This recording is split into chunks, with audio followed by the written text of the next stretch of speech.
ফজরের 2 রাকাত সুন্নত নামাজের পরে ছোট্ট এই দোয়াটি মাত্র 100 বার পাঠ করবেন। আল্লাহ আপনার সম্পদের মধ্যে কখনো অভাব রাখবে না। এই দুনিয়ার সম্পদগুলো আপনাকে হাতছানি দিয়ে রাখবে, দুনিয়া আপনার কাছে নত হয়ে যাবে ইনশাআল্লাহ। আব্দুল্লাহ ইবনে ওমর রাদিয়াল্লাহু তাআলা আনহু হাদিসটা বর্ণনা করেছেন।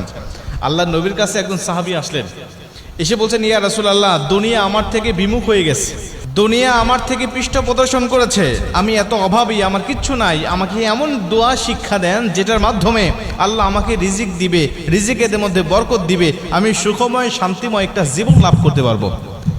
নবীজি সাল্লাল্লাহু আলাইহি ওয়াসাল্লাম বলছেন, তুমি কি ওই দোয়াটি জানো না যে দোয়ার মাধ্যমে আল্লাহ পাক ফেরেশতা এবং মানুষ জাতিকে রিজিক প্রদান করে থাকে?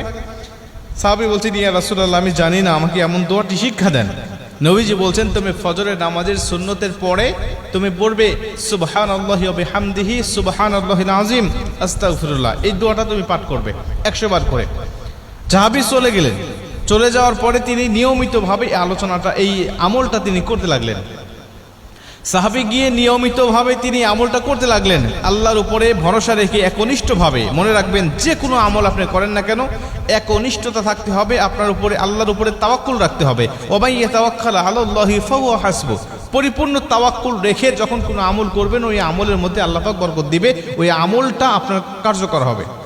মুসলমান ভাইরা আমার, সাহাবী চলে গেলেন আমলটা করার জন্য, একনিষ্ঠভাবে আল্লাহর উপরে তাওয়াক্কুল রেখে, আল্লাহর উপরে পরিপূর্ণ ভরসা রেখে আমলটা যখন শুরু করলেন, অনেক দিন পর্যন্ত আমল করার পরে একদিন আল্লাহর নবীর কাছে সে ডাক দিয়া বলছেন, ইয়া রাসূলুল্লাহ, ইয়া হাবিবাল্লাহ, আপনি যে আমলটা বলে দিয়েছেন, এই আমলটা একনিষ্ঠভাবে করার কারণে আমার আল্লাহ পাক আমার সম্পদ এত বাড়িয়ে দিয়েছে, এতটাই বাড়িয়ে দিয়েছে, আমার আল্লাহ পাক এতটাই সম্পদ বাড়িয়ে দিয়েছে, এখন আমার উপরে যাকাত ওয়াজিব হয়ে গেছে।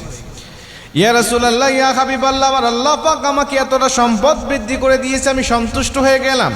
আমার আল্লাহ পাক আমার সম্পদের মধ্যে এত বরকত দিয়েছে যেটা আমি নিজের চোখেই দেখতে পেরেছি। এই দুয়ার বরকতে আমার আল্লাহ পাক এত সম্পদের মধ্যে বরকত দান করে দিয়েছে। মুসলমান বন্ধু আমার, খুব মনোযোগ দিয়ে কথাগুলো শুনে নেবেন। এই ছোট্ট আমলটি করার কারণে শুধু আল্লাহ আপনার রিজিকের মধ্যে বরকত দিবে, শুধু তা নয়, আমার আল্লাহ পাক এই দুনিয়ার জমিনটা আপনার কাছে নত করে দিবে, দুনিয়ার সম্পদগুলো আপনাকে হাতছানি দিয়ে ডাকতে থাকবে।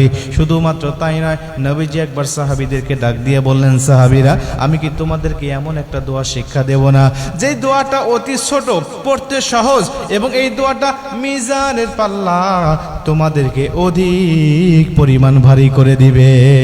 এমন দোয়া কি শিক্ষা দিব না যে দোয়াটা পড়তেও সুবিধা, হালকা ছোট্ট দোয়া, এবং এই দোয়াটা মিজানের পাল্লায় তোমাদের জন্য আমলটা ভারী করে দিবে, এবং যেই দোয়াটা আল্লাহ পাকের কাছে সবচাইতে বড় প্রিয় দোয়া।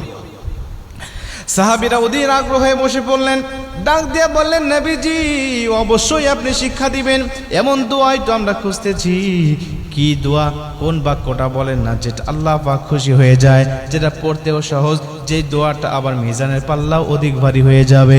নবীজি ডাক দিয়া বলছেন, এই দোয়াটা অন্য কোনো দোয়া নয়, এই দোয়াটি হলো সুবহানাল্লাহি বিহামদিহি সুবহানাল্লাহিল আযীম আস্তাগফিরুল্লাহ। এই ছোট্ট দোয়াটি যেই ব্যক্তি পাঠ করবে সকাল সন্ধ্যা কিয়ামতের ময়দানে, ওর থেকে সোয়াব বেশি কোনো ব্যক্তির হবে না। আমার আল্লাহ ওর সোয়াবটা সকল জান্নাতীর থেকে বেশি ভারী করে দিবে।